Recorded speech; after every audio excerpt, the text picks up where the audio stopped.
Love you.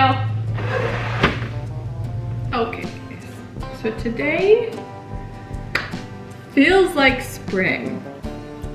Now I know it's one of 8 false springs that we're gonna have here, but I'm gonna take it. It's sunny, the sun is out, the sun is shining, it's sunny. It's sunny. So that has me like inspired to prep our pantry slash laundry room, because 1, it's just getting out of hand. 2, my lovely fiance did such a good job with renovating it. It's like the only room that we've sort of started renovating other than the bathroom down here since we moved in, and he did such a good job. He put in so many shelves, you guys will see later.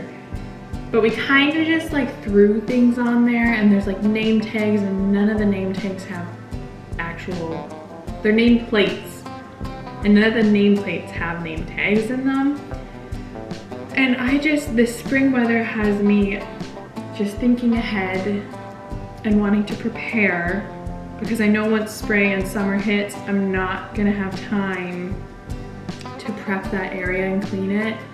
And we're hoping to get a lot of vegetables canned up and stored in that pantry, and just a bunch of things stored in there. So I'm gonna put my hair up though, because before we do that, before we show you guys that, I have some sourdough starter that is ready to go. So I thought I'd use it as a little crash course on how to do sourdough bread, because it is very simple. It is something that is not as complicated as some would like you to believe online. So I figured I'd show you. This is gonna come together in literally like 2 minutes. So all you need is a bowl, a scale. I use a scale. I have seen people do it with measuring cups, but honestly, I find the scale is easier and quicker than the measuring cups personally. And it'll just give you a more consistent outcome. I'm tearing my scale to 0, and then I'm gonna fill, we have to get our water out of a water jug. So I'm gonna fill this mason jar. I'm gonna measure out 725 grams of water. I'm gonna re-tear, so 0 out my scale again. And I'm going to add our active starter, sourdough starter. I got this nice, I really like this jar. I got it at TJ Maxx or Winners or somewhere like that. If I can find it on Amazon or something, I'll put a link to it. But I love it because not only is it very easy to see when the starter has doubled, it's just a very convenient, it's cute sitting on the counter while it's rising. It's convenient. I really like it. So I'm gonna take the lid off of this. My starter has peaked and now it's just starting. So it's gone as far up as it's gonna go. Now it's just starting to deflate back down. That means the starter is good to go. Another really simple test for it is if your sourdough starter floats when you put it in the water. And with this, I'm going to measure out about 100 grams. I don't know why, but everywhere on the internet says to never mix on your scale. So lift your bowl up. I have a dough whisk here. You can use a fork or something like that. Like, you don't need all of the fancy equipment is what I'm trying to show. And then I'm going to add 1,000 grams of bread flour. This is the King Arthur organic? No, I don't think mine's organic. It's just the King Arthur, it's in the blue bag. Unbleached bread flour. You can get rid of the scale and then mix all your flour and everything together. And then I'm going to just cover it, put it in a warm place. We have a wood stove, so I'm gonna put it just near the wood stove so it gets a radiant heat from it. And then we just come back to it, and I'll show you the stretch and folds once, but you do 3 to 4 rounds of stretch and folds or coil and folds, which are literally just you pick the dough up, let it stretch itself, plop it down, turn the bowl quarter way, pick it up, let it stretch itself, drop it in the bowl. Do that 4 times. Then you wait 30 minutes and you do another round 4 times. So look, 4 quarters basically. Welcome to the pantry. Ta-da! But when you walk into the pantry, my beautiful fiance made all of this floor to ceiling shelves, all of these shelves up here. We put this in, we have our laundry here, and then we have the hot water tank in that here.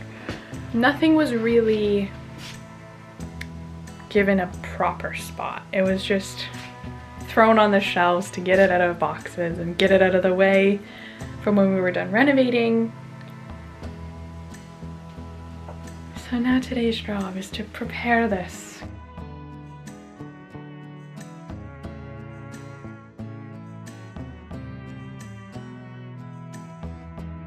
So on the pantry shelf there, started my first seeds, my loofah seeds.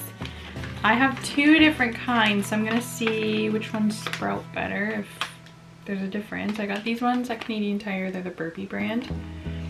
And then I got these ones from Heirloom Canada, and it's an heirloom variety.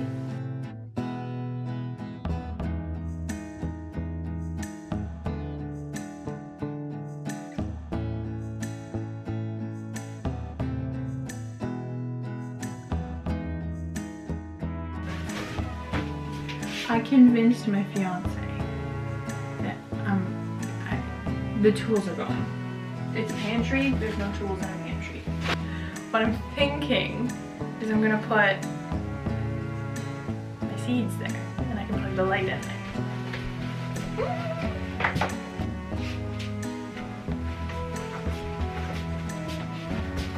And then I have more room! So now I have paper towels, old papers, seeds. That's our lemonade. My mom got that many as a joke for him last Christmas because it's his favorite. I'm liking this a lot better. I think this is about as organized as it's gonna get right now. Probably looks the same to you, but it looks so much better to me. So this is cleared, I just have to wipe it down now, put these 2 things away, and the cleaner is gonna go up there. And then we have some cleaners, towels, miscellaneous pots and pans, our big stock pot. That's a stoneware baking dish that I don't use very often. Our actual pots, our actual pans, seeds, Country Time lemonade, and then paper towel, the old papers, and then some storage stuff. And then in these emptier sections is where our jars are gonna go. We just have them up in the barn right now, but all the jars are gonna go there, and then as they get filled, we'll just take them out, replace them with the filled stuff. That's our one and only last jar of homemade sauce, sitting there so sad by itself. And then we have cross, this is the rice, I have a tea set, KitchenAid tools. This is all the canned goods, so the canned corn and canned beans. And then we have dried goods, so quinoa, pasta, homemade pasta that I put in a jar after I dried it. All of my flour here, and then the open flour there, so it has a sealed jar it can go into once I open a new one. And then down here is more of the, like, I don't want to say processed jarred food that we don't use as often. So jarred canned meats, condensed milk, coconut milk, pumpkin puree. Behind that are sliced peaches, these quench drinks, protein bars, rice, these soups that I'm probably gonna stick right there in that open section. This is an empty basket because this is what I put the folded laundry in to bring it up and down the stairs with. This is cleared now except for the batteries, but they just have to be there. I gotta live with it. They can't go outside, it's too cold. And then yeah. Now, I'm gonna go use my Cricut and I'm gonna make some fancy labels. It is stretching full time for our sourdough. So I have it covered here. I and it's been sitting for about an hour. So a tip that I always do is I just sort of wet my hands before I do these, and the dough doesn't stick to your hands. So you're just gonna under the dough and then stretch. I always do a little twist, I don't know why. Drop it down, turn the bowl. And again, scoop under, stretch the dough up that's stuck. Sometimes I'll give it a little to help it stretch down a bit. Drop it. Another spin.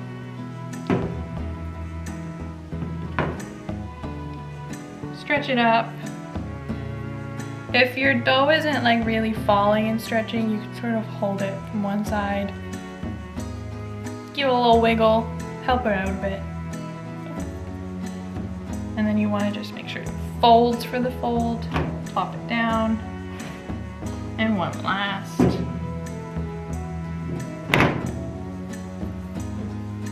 Stretch it. And that's it. You cover it up, put it back in its nice little toasty spot, wait about 30 minutes, do it again, and do it 3 more times.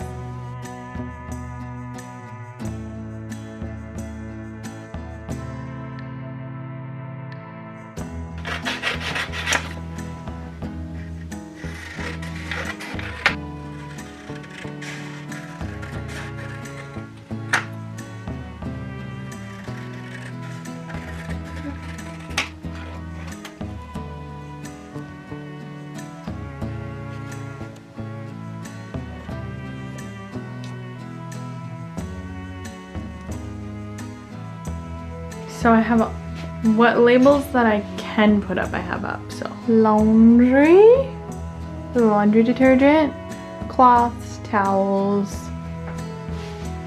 rice, beans, canned beans,